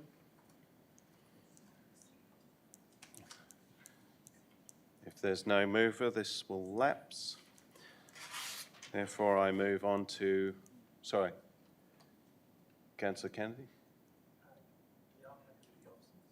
Happy with the officer's recommendation? Sorry?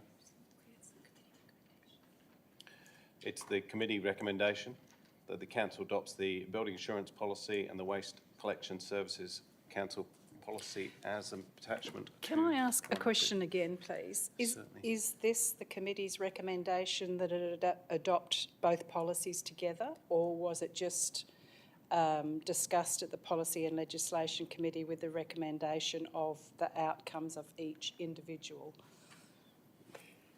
That was the recommendation of the committee as written. So the two together in one? Yes. Okay. Do I have a seconder? If I don't have a seconder, it lapses. We move on to Councillor McNeish's alternative.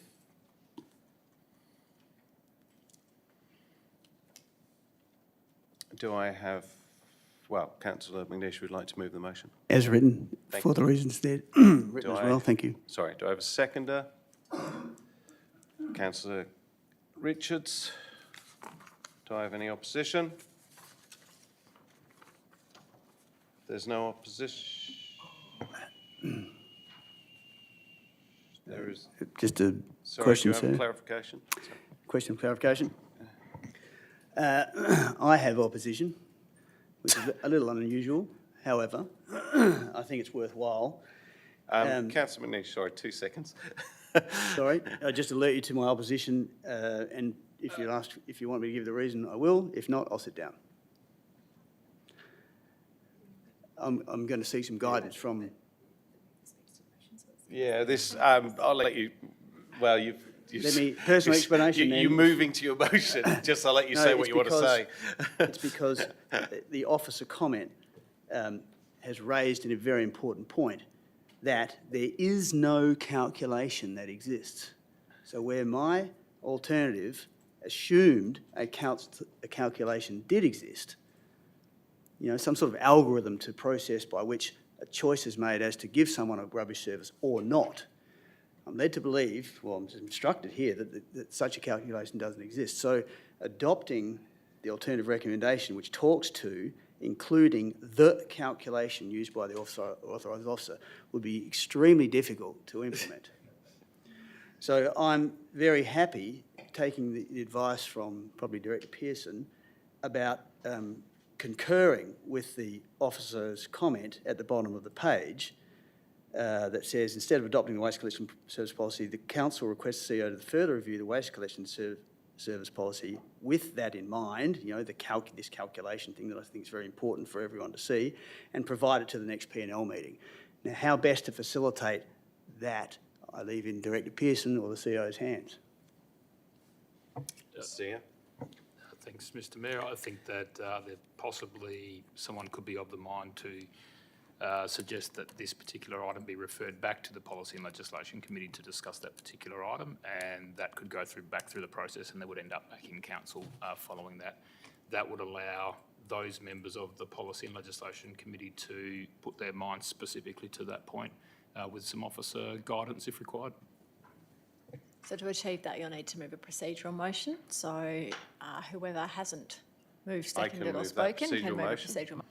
I'll move the procedural motion that this is returned back to the Policy and Legislation Committee at the next meeting of the...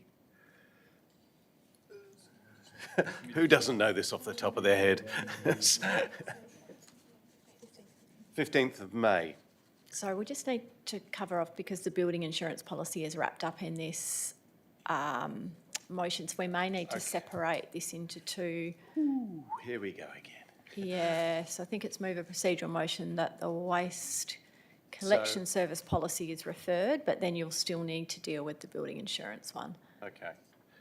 Would you be happy with that, Councillor McNeish? All right, so can I therefore change my procedural motion?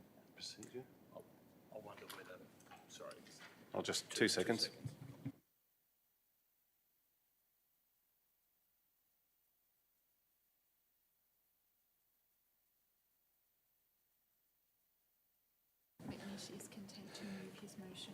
Councillor McNeish, are you happy to move your motion as seen in front of you right now, so we can vote on that, and then a procedural motion to? I am, as written, now. Do I have a? Sorry, can we just confirm the seconder consents to that Yes, change? that's- Because the seconder did. Yes, thank you. Yes, I'm happy with that change. Thank you, Councillor Richards. Do I have any opposition? If not, I will put the amended alternate recommendation forward. All those in favour? Carried 9-0. How do I now move? Yeah. Yeah. So now what I will do, councillors, I'll remove a procedural motion to defer the second part of this recommendation, which is with regards to the waste collection service policy, attachment 2, as seen crossed out in front of you, which is being retyped now. So once that's completed, I will be putting forward that motion. I'll need someone to second it.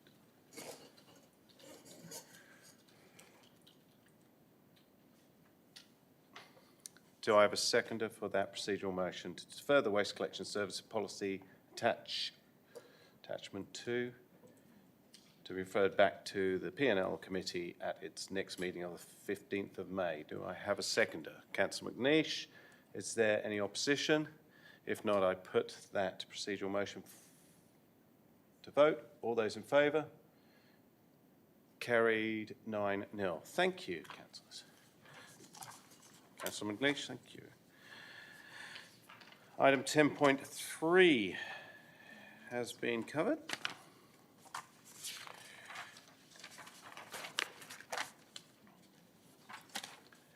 Move on to item 12.1. We have an alternate motion for 12.1 for the Albert Street bus shelter from Councillor Craig, as per the clause 1018 bracket 6 of the City of Busselton Standing Orders, Local Law 2018. The alternative recommendation will be considered first. Councillor Craig, would you like to move your alternative motion to item 12.1?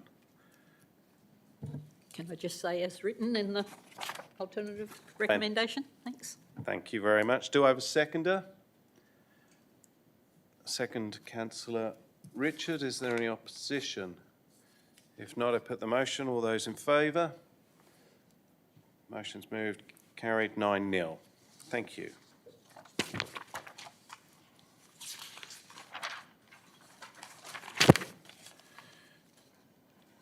We have an alternate motion for 14.2 for the future of the Busselton Sugito relationship from Councillor Ryan. That would no, with the opposite recommendation goes first. This was on block, was it or not? Oh, it was. Sorry. Okay. Yep. Apologies. That is from Councillor Ryan, as per clause 1018 of the City of Busselton Standing Orders, Local Law 2018. The alternative recommendation will be considered first. Councillor Ryan, would you like to move your alternate item 14.2? As written there, Mr Mayor. Thank you. Do I have a seconder? Councillor McNeish.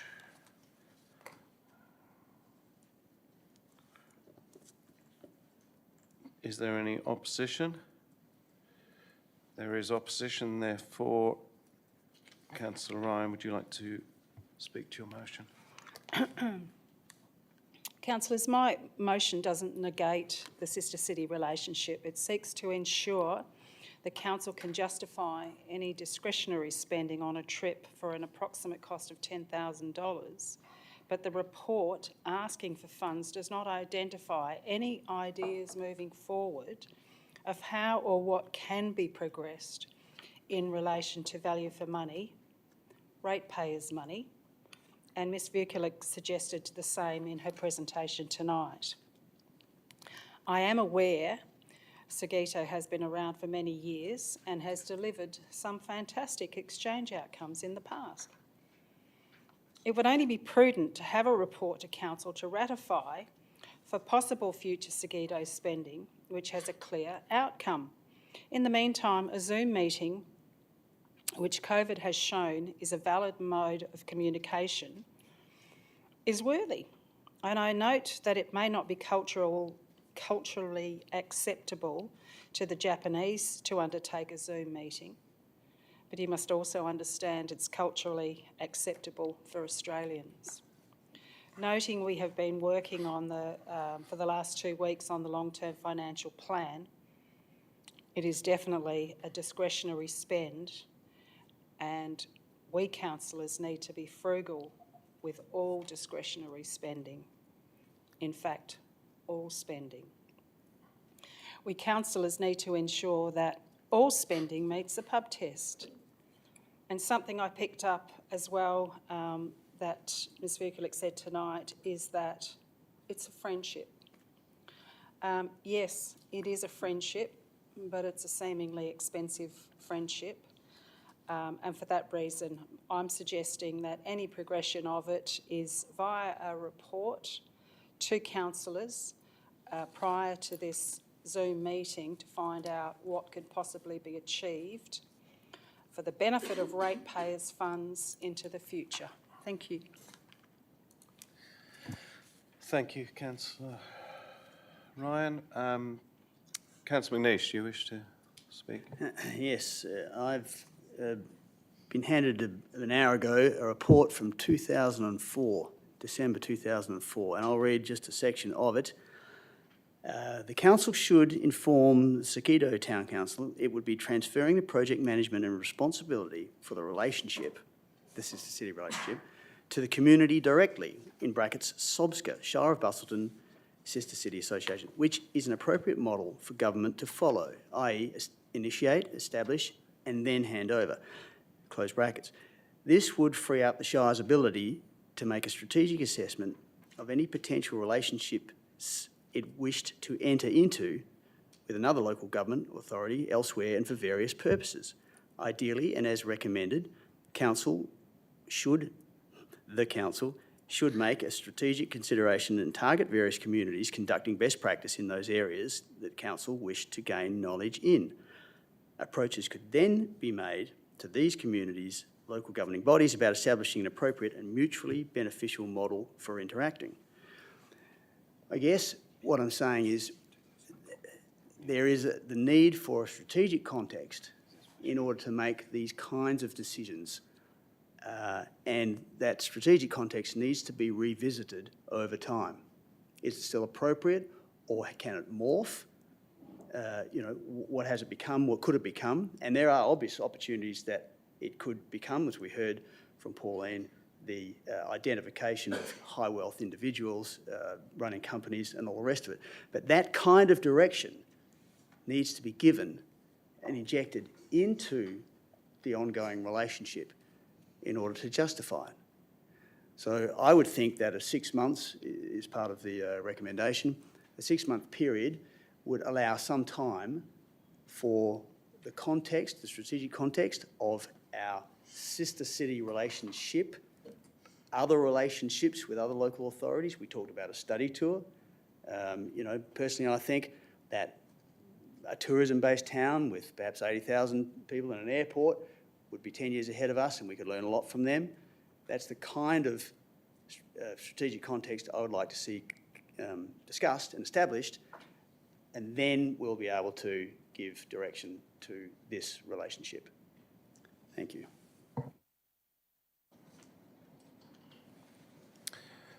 Thank you, Councillor McNeish. Speaker against? Councillor Richards. Yes, thank you, Mr Mayor. And Councillor Ryan, thank you for putting forward your alternative recommendation. I take into consideration a number of things in making this decision, and I really have been torn with the deciding factors. And for me, at the moment, it comes down to, and I agree with the comments made by Councillor McNish and Councillor Ryan about we must be frugal in what we spend. However, we currently see the state and federal government building relationships with Japan and them opening up opportunities for trade. That is particularly relevant to us because our producers here want to trade with Japan, not just our wine producers and our flour producers, but our tourism operators. And as we heard today in briefings, anyone who has a business here is in the business of tourism, no matter what their business is.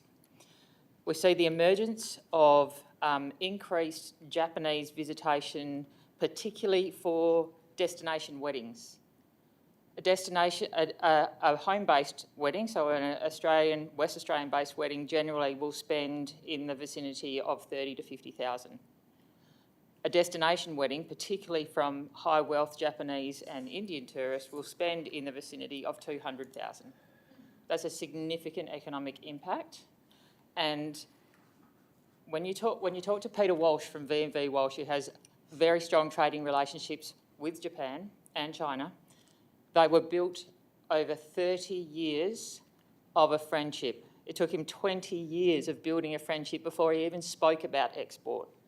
So the value of those face-to-face meetings and building those friendships is critical in the development of these particular trading opportunities that we have, not to mention the cultural opportunities. The reason I have been swayed to go against Councillor Ryan's motion predominantly comes from my expertise in economic development, my passion for what we produce here, but for the presentation of Pauline Vucelig and her passion for this and her dedication for actually making this work in all aspects, culturally, economically, socially. And I hope the gallery take into consideration the importance of them coming to speak and present to council because it does make a difference and it does inform our decisions. So as Councillor McNish said, this is a strategic decision. It's relevant in this moment that we weigh up the strategic decision given the impacts that we see from state government and federal government, and why would we not ride on the coattails of that? Thank you. Thank you, Councillor Richards. Do I have a speaker for? Do I have a speaker against? Councillor Cox. Thank you, Mr Mayor. I'll just speak very briefly to this. I concur with everything that Councillor Richards has said.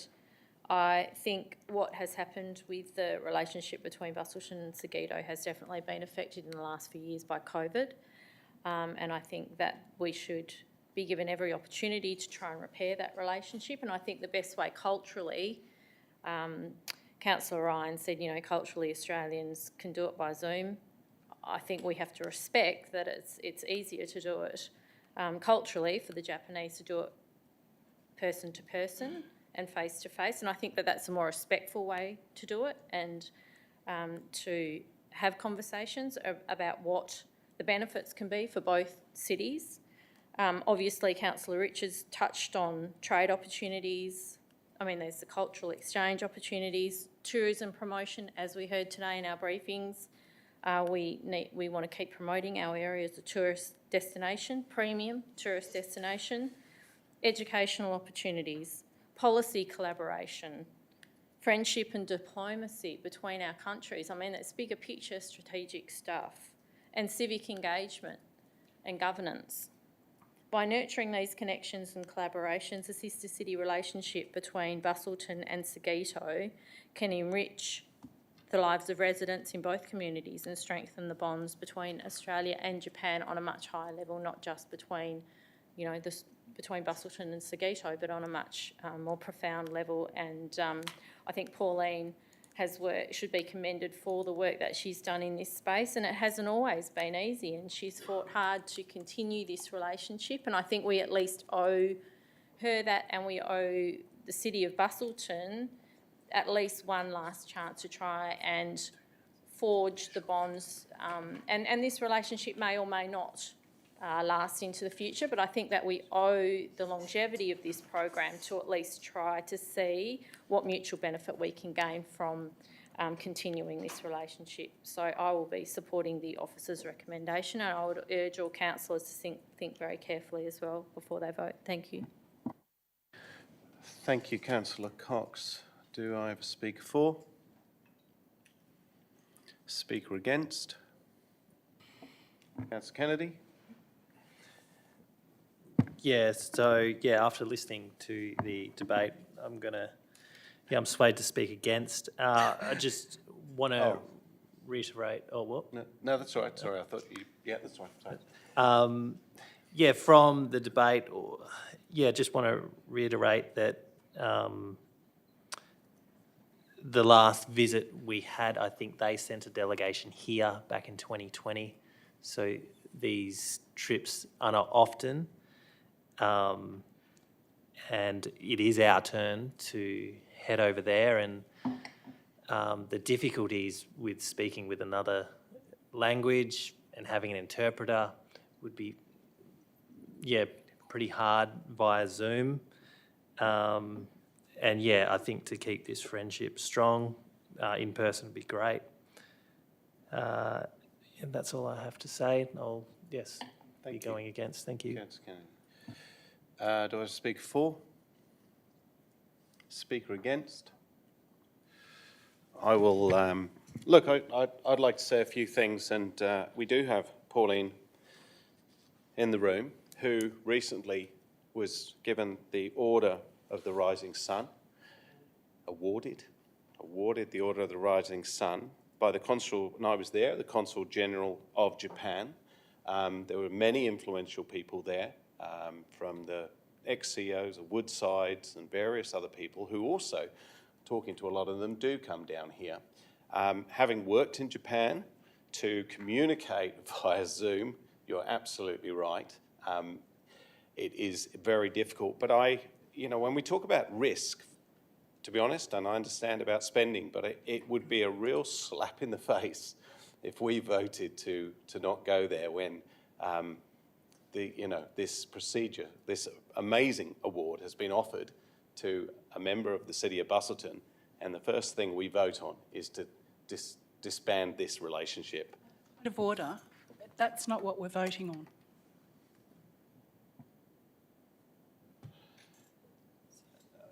Okay, I will retract that.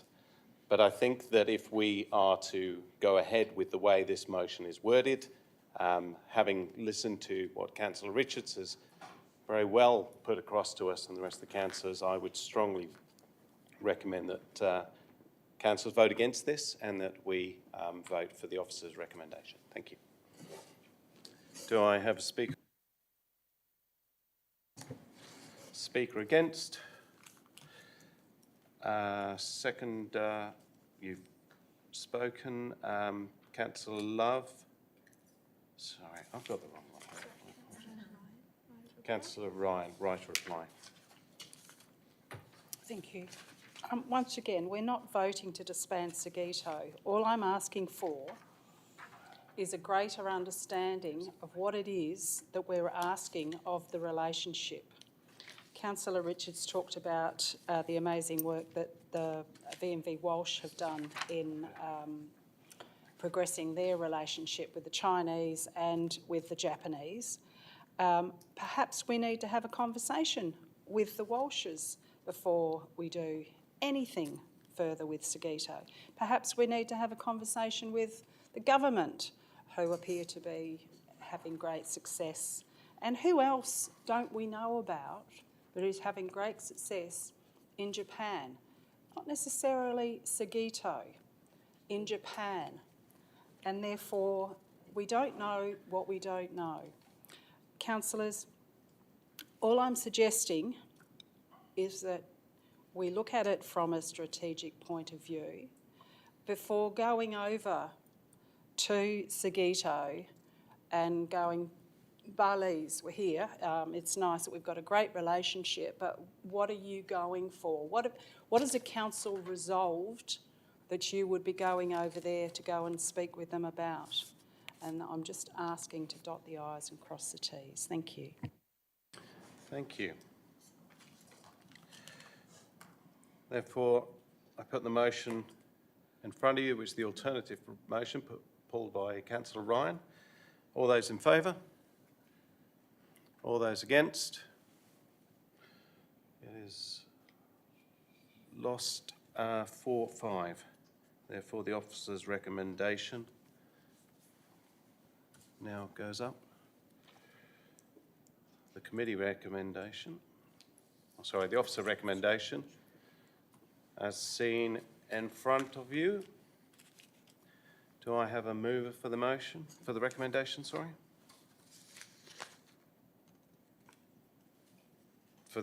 So now we've moved to the, Councillor Richards, seconded Councillor Cox. Do I have any opposition? Just a question. Certainly.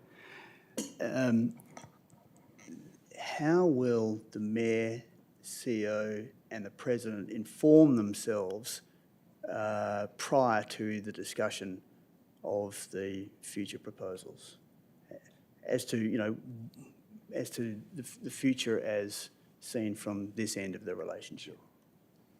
Well, I will be happy to move an alternative or an amendment to that will add something that would satisfy the councillors, including Councillor Ryan, that you may satisfy. Well, it's going to be something that will satisfy. If I may again ask, would the word strategic context in there somewhere make people happier? Would I? And I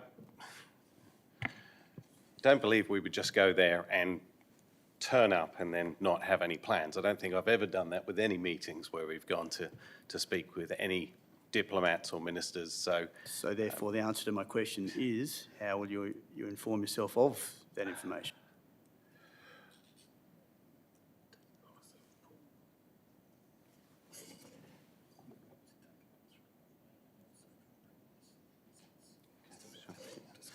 Yeah, look, I think we would take advice from Pauline and from what was occurred in the previous visits. As we said, we'll return to some of these documents that you've referred to as well.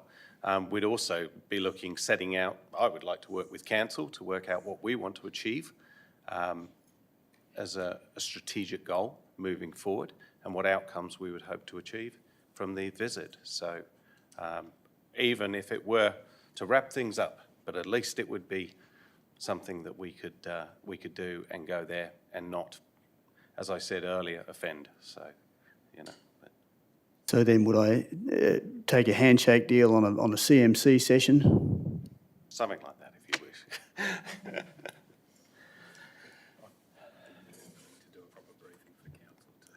Okay.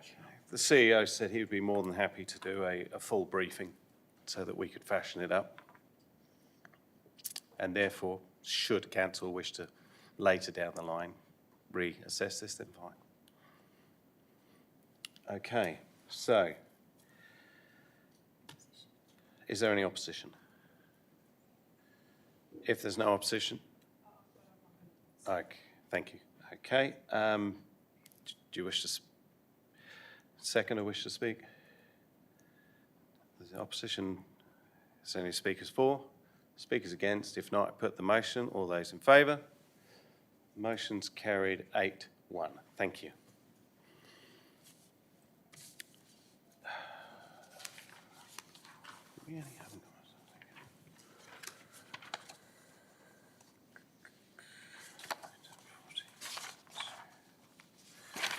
Now move on to item 15.1. Alternative motion 15.1 for the electors' members' bulletin from Councillor McNeish as per clause 1018, bracket 6 of the City of Busselton Standing Orders, Local Law 2018. The alternative recommendation will be considered first. Councillor McNeish, would you like to put your alternative item 15.1? As written, thank you. Do I have a seconder? Councillor Ryan, is there any opposition? If there's no opposition, I put the motion. All those in favour? Sorry? Sorry, did we?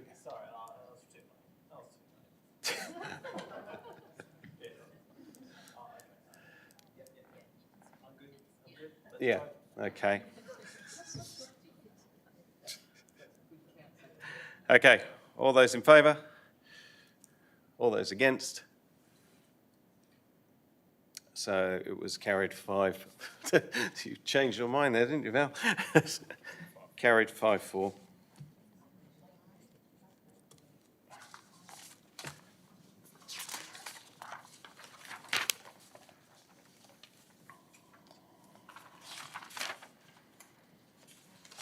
Move on to item 18, which is confidential items. So unfortunately, I will need to say farewell to the public and officers once I close the meeting. So I'll just go through it. We have 2 reports of confidential nature in accordance with the section 5.232F2 of the Local Government Act 1995. These reports have been provided to elected members and the Chief Executive Officer only. In order to maintain confidentiality of this item, I will seek a decision to close the meeting to the members of the public and all staff. Do I have a mover to close the meeting to the public? Councillor Craig. Do I have a seconder? Councillor Kennedy. Is there any opposition? If not, I put the motion. All those in favour? Carried 9-0. I'll now have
please let the members of the public back in? Sure. Yeah. Which was? Okay.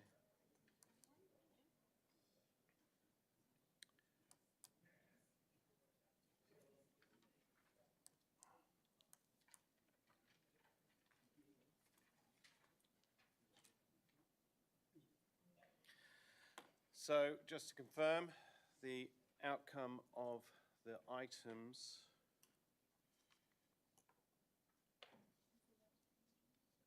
do we have the voting?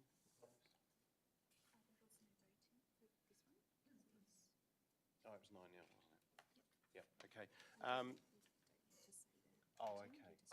All right, so the decision on item 18.1, the Office of Recommendation, as seen in front of you, is to appoint Mr Ben Townsend as the independent external member of the Audit and Risk Committee, and that was done by an absolute majority, and will receive a sitting fee of $450. And item 18.2, the alternative recommendation to appoint the following independent external members to the Waterways Management Committee, Mr Steve Disley and Ms Vicky Viella, and they will be paid $450 per meeting. Thank you. Seeing there be no other business, the next ordinary council meeting will be on Wednesday, the 15th of May 2024. I now declare the meeting closed at 7:57, and thank you everyone for your attendance. Thank you.